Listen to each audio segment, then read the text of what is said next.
Cuando un espíritu del más allá se manifiesta ante alguien y le hace una revelación importante, aquel que la comprende y la sabe aprovechar en buena forma obtiene un beneficio en su vida. Sin embargo, no todos son afortunados, especialmente aquellos que traicionan y son presa de la ambición desmedida. Escuchemos el caso que nos comparte Luz María.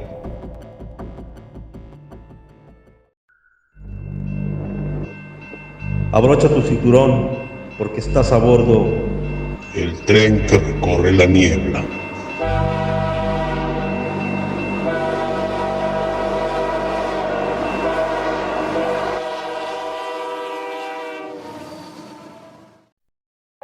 Esta experiencia pasó hace ya bastantes años, en 1978 para ser más exacta.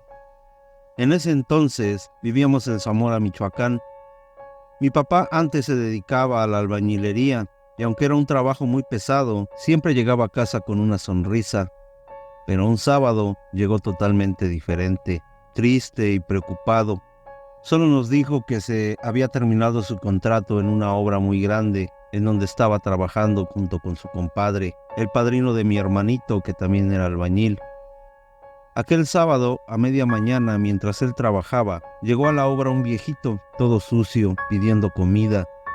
Mi papá no dudó en ofrecerle la comida que mi mamá siempre le ponía, y le buscó un lugar en un cuarto para que pudiera sentarse, y también le dio un poco de agua.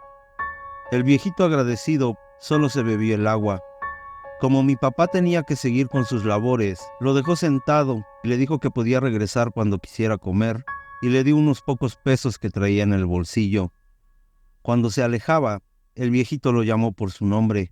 Mi papá volteó sorprendido porque nunca se lo mencionó, y le dijo que si escarbaba en un lugar cerca de donde iban a quedar las escaleras principales, encontraría algo que le ayudaría a sacar adelante a su familia. Le dio santo y seña, pidiéndole únicamente que mandara hacer 7 misas en nombre de alguien. Mi papá pensó que el viejito tal vez había escuchado su nombre por casualidad o que estaba enfermo de sus facultades mentales, pero le agradeció y siguió con su trabajo. No supo en qué momento se fue, pero más tarde le platicó todo a su compadre. Él se mostró muy interesado, preguntando detalles del lugar exacto donde le dijo que tenía que escarbar. Después terminaron riendo de la situación y todo parecía haber quedado ahí. Horas más tarde llegaron a pagarles y mientras platicaban con el ingeniero encargado de la obra con unas cervezas encima, el compadre le dijo al ingeniero que papá había dejado pasar un extraño a la obra y que le había dado de comer. El ingeniero se exaltó con mi papá y le dijo que estaba prohibido meter gente ajena a la obra y que se habían estado robando material, por lo que tenía que despedirlo por haber cometido una falta tan grande.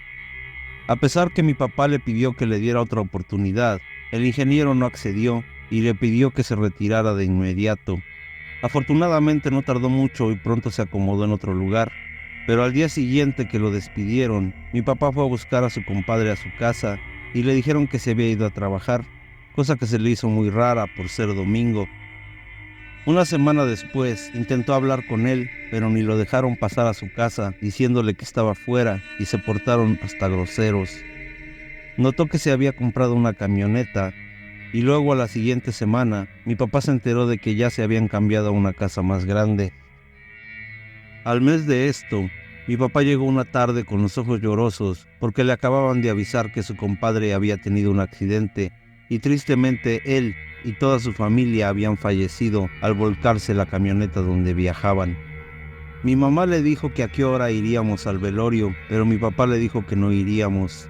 Nos pareció muy extraño porque ellos eran muy cercanos, habían estado en la obra donde habían corrido a mi papá, pero no habíamos sabido las causas hasta esa noche, que después de cenar y que mi hermanito se fue a dormir, nos empezó a explicar todo lo que pasó. Cuando terminamos de escucharlo, muchas cosas pasaban por mi cabeza. Era joven, pero pensé que seguramente sí habían encontrado algo y el muerto se los cobró de una forma horrible. Años después, mi papá se encontró con un compañero que también trabajó en aquella obra y le confirmó lo que sospechábamos. Le platicó que se les hizo raro que cuando regresaron a la obra el lunes siguiente de que despidieron a mi papá, Encontraron un hoyo como de 2 metros de profundidad y bastante ancho cerca de las escaleras. Tanto el ingeniero como el compadre de mi papá ya nunca volvieron a la obra.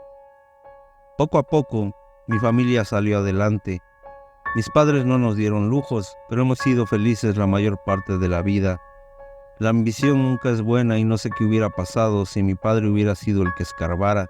Quizás hubiéramos tenido riquezas, o quizás nos hubiera pasado algo malo. Solamente Dios sabe. Esa fue la primera vez que empecé a creer que existen ciertas cosas que van más allá de nuestro entendimiento.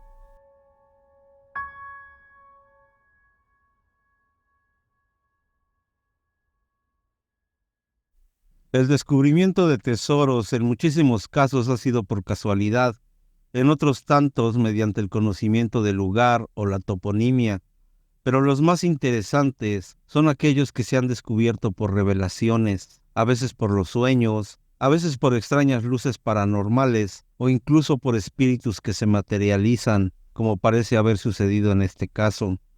Lo más importante es saber distinguir este tipo de manifestaciones, ya que hay custodios tanto buenos como malignos.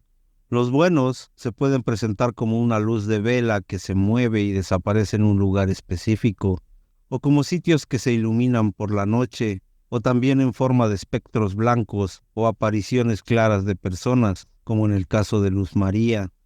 Hay que saber que una manifestación benigna de ninguna manera causa espanto.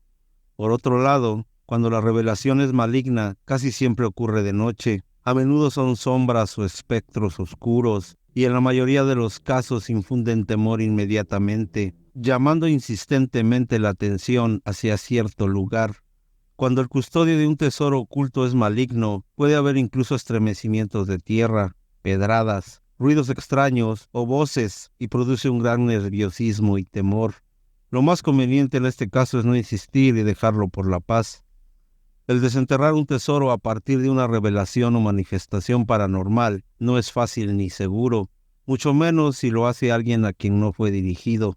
Siempre debe extraerlo la persona a quien se le ha hecho la revelación, asegurándose de que se trata de una entidad benigna, debiendo marcar el lugar indicado para extraer el tesoro lo más pronto posible, de preferencia solo y sin comunicárselo a nadie, y lo debe hacer rigurosamente, cumpliendo con todas las condiciones que el espíritu o entidad le solicite.